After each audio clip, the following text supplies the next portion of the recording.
प्रभु तेरी वाणी जीवन की रोटी, नैनों की ज्योति अंधेरा मिटाती।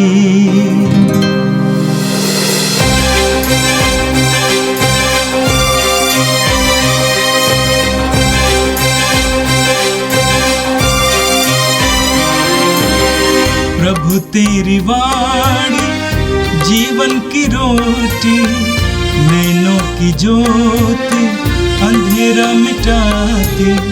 प्रभु तेरी वाणी जीवन की रोटी, नैनों की ज्योति अंधेरा मिटाती।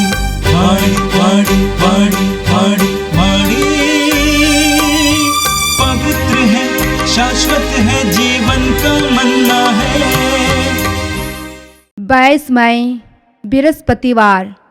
पहला पाठ प्रेरित चरित अध्याय 15 वचन संख्याएं 7 से 21। जब बहुत वाद विवाद हो चुका था तो पेतरुस ने उठकर यह कहा, भाइयों, आप जानते हैं कि ईश्वर ने पिछले दिनों आप लोगों में से मुझे चुनकर निश्चय किया कि गैर यहूदी मेरे मुख से सुसमाचार का वचन सुने और विश्वास करें।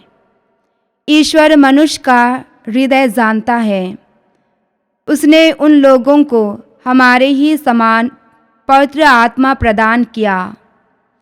इस प्रकार उसने उनके पक्ष में साक्ष्य दिया और विश्वास द्वारा उनका हृदय शुद्ध कर हम में और उनमें कोई भेद नहीं किया। जो जुआ ने तो हमारे पूर्वज ढोने में समर्थ थे और ना हम उसे शिष्यों के कंधे पर लाद कर आप लोग अब ईश्वर की परीक्षा क्यों लेते हैं। हमारा विश्वास तो यह है कि हम और वे भी प्रभु यीशु की कृपा द्वारा ही मुक्ति प्राप्त करेंगे। सब चुप हो गए और वे बरनबास तथा पौलुस की बातें सुनते रहे, जो उन चिन्हों तथा चमत्कारों के विषय में बता रहे थे जिन्होंने ईश्वर ने उनके द्वारा गैर यहूदियों के बीच दिखाया था। जब वे कह चुके थे तो याकूब बोला, भाइयों, मेरी बात सुनिए। सिमोन ने हमें बताया कि पिछले दिनों ईश्वर ने किस प्रकार गैर यहूदियों में से अपने लिए एक प्रजा चुनने की कृपा की है।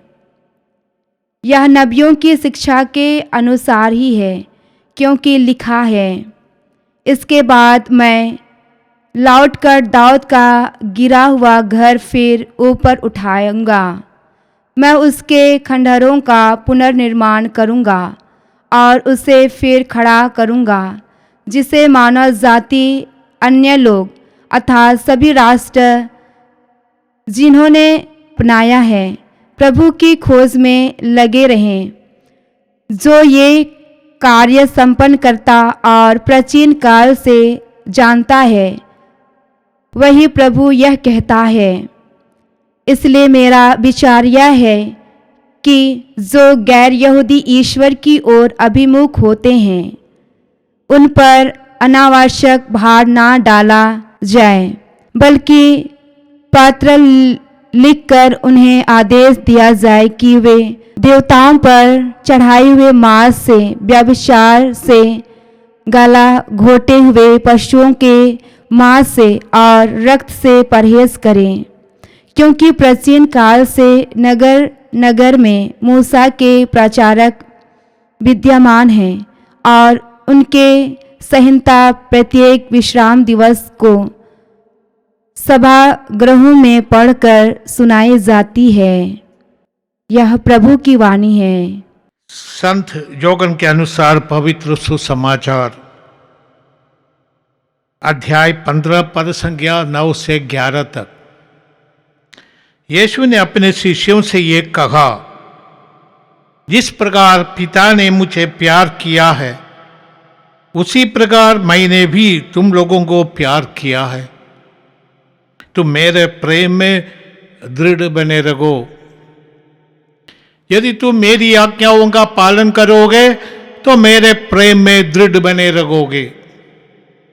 मैंने भी अपने पिता की आज्ञाओं का पालन किया है और उसके प्रेम में दृढ़ बना रहता हूं।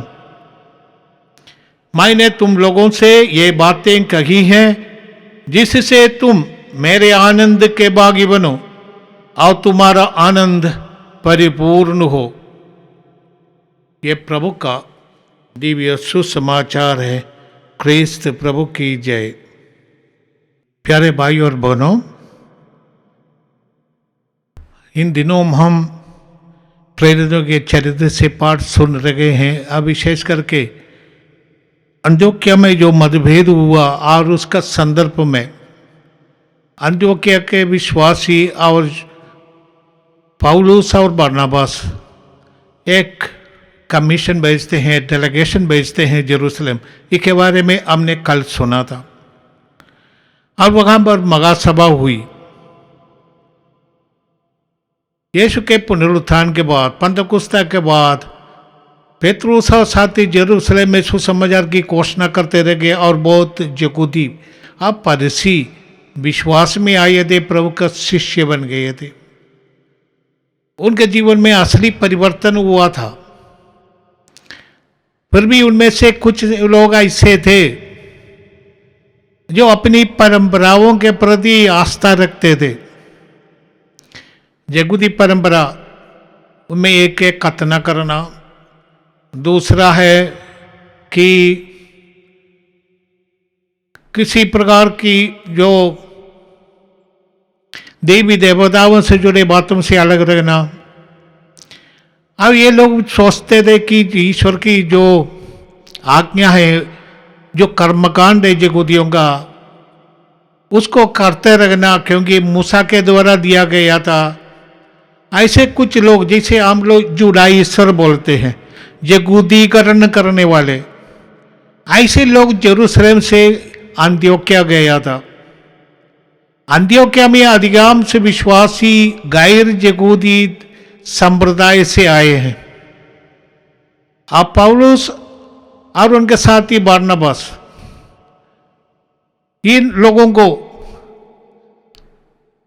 विश्वास का वरदान दिया, यीशु में विश्वास, आत्मा का अभिषेक। और यीशु में विश्वास के कारण ही हमारा उद्धार हुआ है, किसी कर्मकांड के कारण नहीं। कतना करे या कुछ भी करे, इससे कोई मतलब नहीं है। मतलब यही है, ईश्वर पर हमारी निष्ठा, यीशु पर हमारा विश्वास, हमारा आत्मसमर्पण। आज इसके द्वारा हमें आत्मा का अभिषेक मिलते हैं, आत्मा का फल हमारे जीवन में प्रकट होते हैं। कई विवाद होने के कारण पौलुस और साथियों ने अंत्योक्या के विश्वासियों के डेलीगेशन लेकर जेरूसलम आया कि वो वहाँ के विश्वासियों के धर्म समाज के सबसे मुख्य लोग हैं, उनसे बातचीत करें, elders of the church in Jerusalem. इसलिए वे लोग आए थे और जेरूसलम में ये चर्चा हो रही है, जिसके बारे में हमने बीते दिनों सुना है और इसके निर्णय के बारे में कल के पाठ में हम सुनेंगे। आज यही है कि 3 ग्रुप के लोग यहाँ पर आए हैं। उसमें पहला ग्रुप है अंत्योक्या आए पौलुस और बरनबास, जिनका ये विचार है कि जो गैर यहूदी संप्रदाय से आए विश्वासियों के लिए किसी प्रकार का यहूदी परंपराओं को तोप देना नहीं। इन आचरणों का, इन अनुष्ठानों के से उनको मुक्ति नहीं मिलती है और उनका उद्धार यीशु के पवित्र रक्त के द्वारा हुआ है। यीशु के क्रूस की मृत्यु और उनका पुनरुत्थान और उस यीशु पर हमारा विश्वास, इसके कारण ही हमारा उद्धार हुआ है। पौलुस साथियों का यही धारणा है, विश्वास है, उस पर वे जोर देते थे। दूसरा ग्रुप है जो यहूदी संप्रदाय से आए, विशेष करके फरीसी संप्रदाय से। और ये लोग चाहते थे जो गैर यहूदी यीशु में विश्वास करते हैं तो उनको भी यहूदी परंपराओं को मानना है, उनका खतना करना है और उनको जो कर्मकांड यहूदी संप्रदाय का है उसको अपनाना है। इसके बाद ही वो यीशु पर विश्वास करते हैं और वो उद्धार प्राप्त कर सकते हैं। जो यीशु में विश्वास करने वालों का ये समुदाय यहूदी संप्रदाय का एक हिस्सा बन जाएगा इसके कारण। और तीसरा है यरूशलेम के एल्डेस, जैसे याकूब जो यरूशलेम में कलीसिया का नेतृत्व देने वाले थे, उस समय पेतरुस भी उधर हैं। और ये लोग आज हमारे सामने अपनी बातें रखते हैं। आज के पाठ में हम करते हैं, पेतरुस खड़े होकर बोलते हैं। पेतरुस का अनुभव हुआ था जैसे हम प्रेरितों का कार्यकलाप अध्याय 10 में, जरा ईश्वर प्रभु ने उनको एक दर्शन दिया था कि कोई बास्केट में कई प्रकार के जानवर ऊपर से नीचे उतारा गया।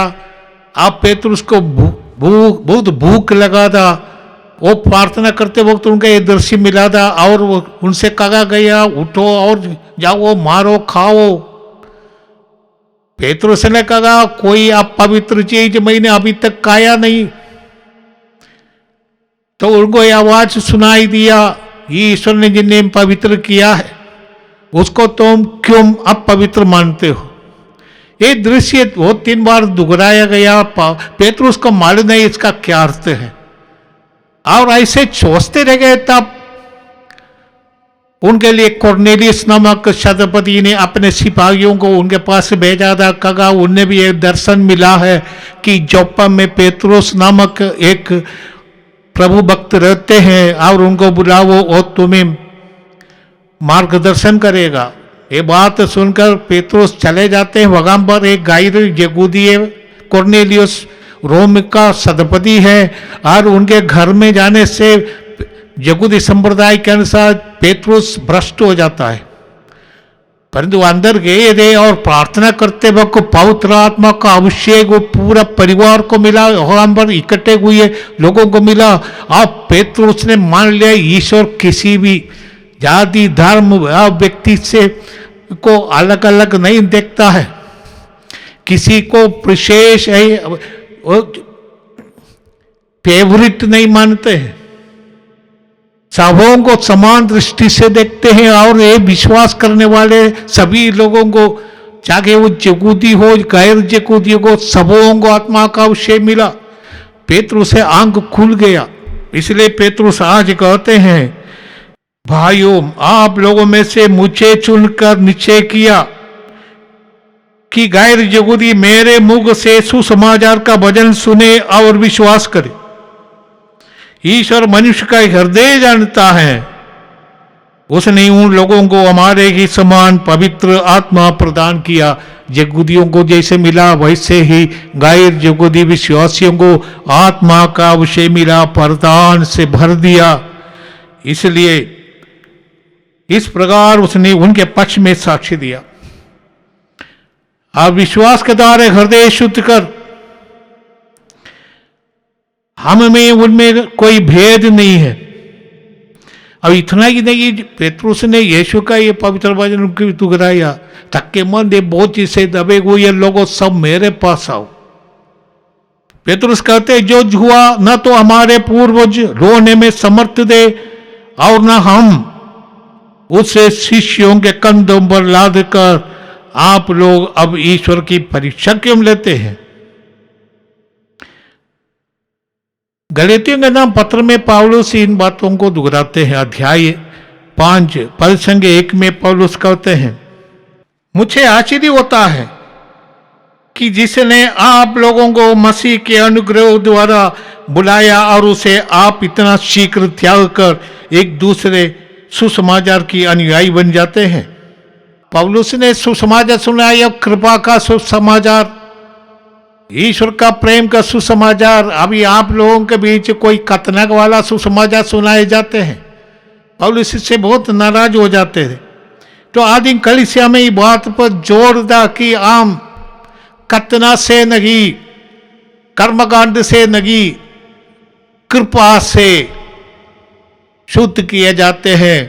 यीशु का पवित्र रक्त हमें शुद्ध करते हैं और विश्वास के द्वारा आम शुद्ध किए जाते हैं। इस पर एक भगत सो रहा है। अब पेतरुस का ही वचन सुनकर पूरी कलीसिया यरूशलेम में जो इकट्ठे हुए थे वो सब चुप हो गए, स्तब्ध हो गए। पौलुस और बरनबास अंत्योक्या से आए हैं और वहां पर कलीसिया विश्वासियों का समुदाय बढ़ता रहता था। बहुत गैर यहूदी विश्वास करने लगे और वहां पर पहली बार ये विश्वासियों को क्रिश्चियन नाम दिया गया। पौलुस अपनी बातें उनके सामने रखते हैं। इस सबों की बात सुनकर याकूब जो यरूशलेम की कलीसिया का नेतृत्व कर रहे थे, आज याकूब यीशु का एक रिश्तेदार भी है। याकूब ने धर्म ग्रंथ से उनके सामने ये रखा जिसमें लिखा है, ये नबियों की शिक्षा के अनुसार है, क्योंकि लिखा है इसके बाद मैं लौट कर दाऊद का गिरा हुआ घर फिर ऊपर उठाऊंगा, मैं उसके खंडहरों का अपना निर्माण करूंगा और उसे फिर खड़ा करूंगा। ये आमोस का ग्रंथ अध्याय 9 पद संख्या 11 और 12 में पढ़ते हैं। ईश्वर की नई सृष्टि के बारे में भविष्यवाणी नबियों ने बार बार किया था। वो नई सृष्टि अभी शुरू है यीशु के पुनरुत्थान के बाद। इसे कहते हैं आप किसी भी धर्म का यदि क्या हो, आपको एकजुट विश्वास में बढ़कर भाई भाई के रूप में एक दूसरे को देखना है, एक दूसरे को प्यार करना है, सेवा करना है। जो नए विश्वासी आते हैं गैर यहूदी संप्रदाय से, उनको यहूदियों की भावनाओं को, उनके ऐसे कुछ धारणाएं हैं, उनके प्रति हमको ध्यान देना है। जैसे मंदिर में चढ़ाए गए बलि वस्तु, माने जो पुराने जमाने में मंदिर में और यहूदियों के मंदिर में भी पशुओं की बलि होती थी, और गैर यहूदियों के मंदिर में पशुओं की बलि होते हैं और उसका एक हिस्सा उधर पकाया जाता है और ये हिस्सा लोगों को बांट देते हैं प्रसाद के रूप में।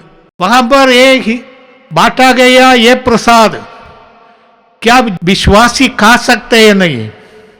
पौलुस इसके बारे में कुरिन्थियों के नाम पत्र में बहुत लंबा चर्चा करते हैं और विश्वासियों को ये निर्देश देते हैं कि हम जानते हैं ये मूर्ति और ये देवी देवता अस्तित्व में नहीं है, फिर भी हमें चाहिए कि हम दूसरों को पाप का कारण न बने, दूसरों को पतन का कारण न बने, किसी को स्कैंडल नहीं देना, किसी को विश्वास में ठोकर नहीं बनना।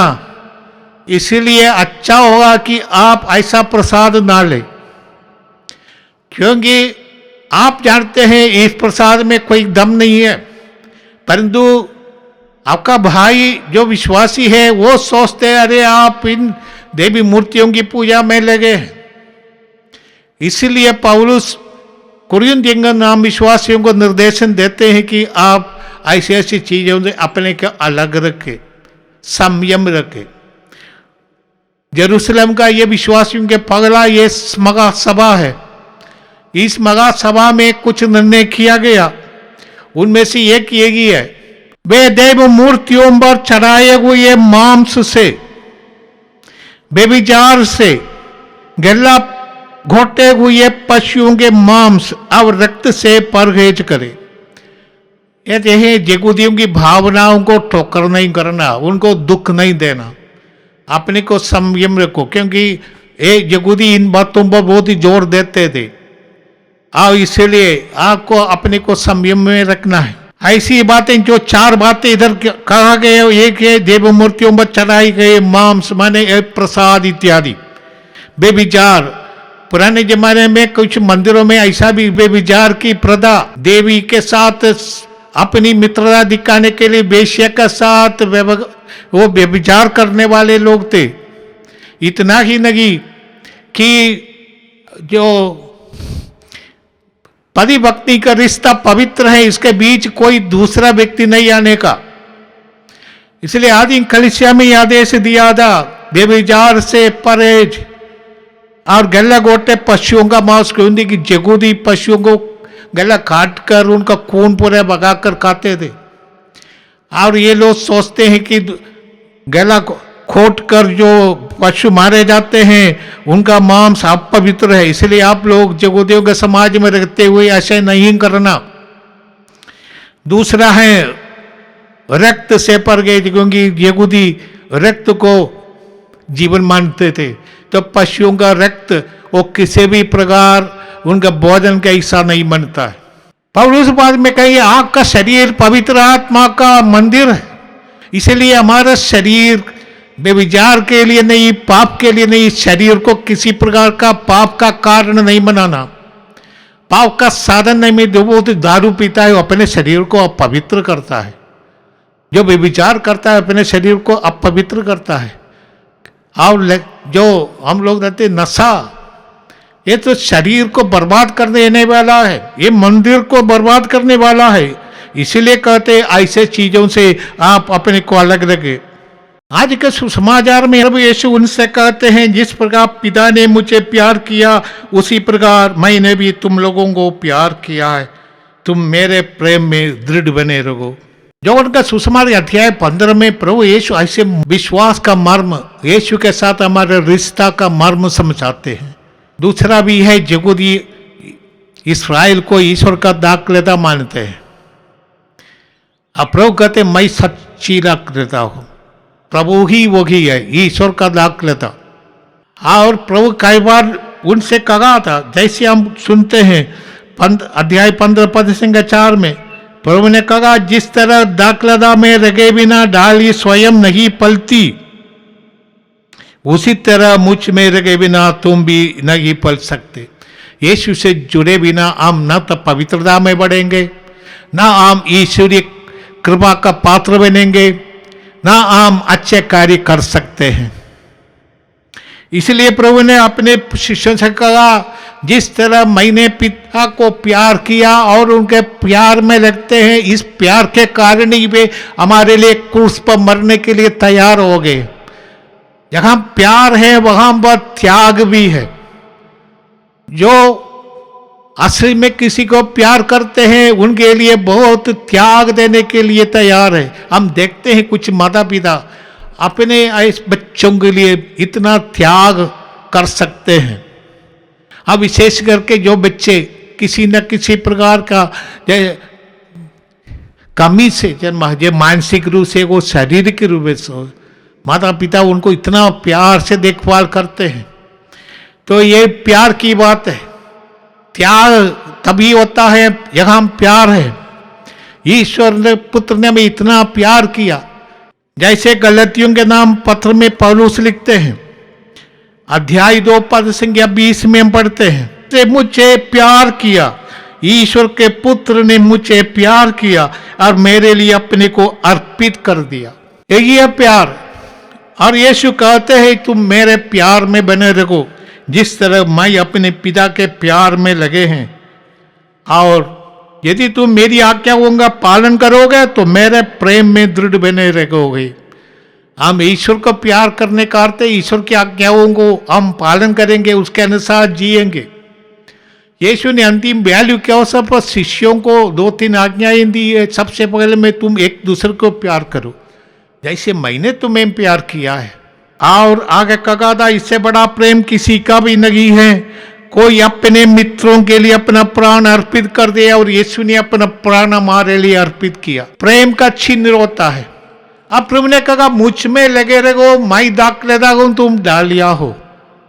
मुझ में लगे बिना तुम फल उत्पन्न नहीं कर सकते। तो यीशु में लगे रहना एक आज्ञा है हमारे लिए, जुड़े रहना। जब हम यीशु में जुड़ते हैं तो हम एक दूसरे का भी हिस्सेदार बन जाते हैं। यीशु हमसे कहते हैं, योहन का सुसमाचार 15 पद संख्या 7 में प्रभु कहते, यदि तुम मुझ में रहो और तुम में मेरी शिक्षा बनी रहती है तो चाहे जो मांगो मैं तुम्हें दिया जाएगा। जब यीशु की शिक्षा में बनी रहती है तब उनका शिष्य बनते हैं। ये विश्वास एक प्रकार का आत्मसमर्पण है। ये नहीं है कि केवल भौतिक रूप से मैं जानता हूं, बुद्धि से, intellectually knowing God is not sufficient. Intellectually पढ़े लिखे शैतान भी जानते हैं इंटेलेक्चुअली ईश्वर के बारे में, परंतु उनके दिल में प्रेम नहीं है ईश्वर के प्रति। इंटेलेक्चुअली थियोलॉजियंस बहुत बड़े पीएचडी वाले, डीडी वाले सब है, परंतु उससे अधिक एक अनपढ़ व्यक्ति ईश्वर को प्रेम कर सकते हैं, ज्यादा से ज्यादा प्रेम कर सकते हैं। जैसे प्रभु यीशु ने कहा था, वो विधवा जो अपने पूरे दिन का कमाई, दो पैसे, आधा पैसे, उसने वो दान पेटी में पूरे के पूरा ईश्वर के लिए समर्पित किया। ऐसे करने में पढ़े लिखे होने की जरूरत नहीं है।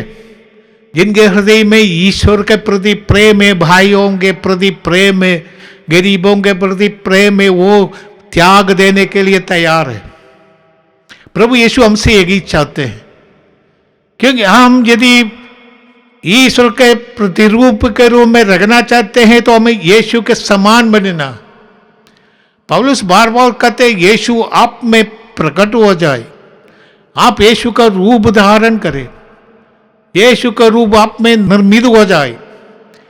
यही हमारा भी एकमात्र साधन है मुक्ति पाने का। जितना हम यीशु से जुड़ेंगे, जितना हम यीशुमय हो जाएंगे, उतना हम पवित्र किए जाएंगे और हम यीशु का कार्य करते रहेंगे। आइए हम प्रार्थना करें। ये प्रभु हम धन्यवाद देते हैं आज के दोनों पाठों के लिए। किसी प्रकार का कर्मकांड से हम ईश्वर को खरीद नहीं सकते। जैसे पौलुस ने कुरिन्थियों पहला पद अध्याय 13 में प्रेम के बारे में लिखा है, हम कितने में त्याग करें तो भी हम उसमें प्यार नहीं है, ईश्वर के प्रति प्यार और भाई भाइयों के प्रति प्यार, तो हमारा धर्मनिष्ठा और धर्म और जो कुछ कर्मकांड हम करते सब बेकार है। ये प्रभु हमें ये ज्ञान दे कि हम जो कुछ करते हैं प्रेम से करें, यीशु के नाम पर करें, यीशु के लिए करें। यीशु ने कहा, जगह तुम एक छोटे से छोटे भाइयों के लिए जो कुछ किया तुमने मेरे लिए किया है। ये प्रभु हम अपने जीवन में ये अनुभव करें कि यीशु हमारे जीवन में जीवित है, और हर एक छोटे छोटे भाइयों में भी वो जीवित है, हमारा सेवा का वे पात्र है।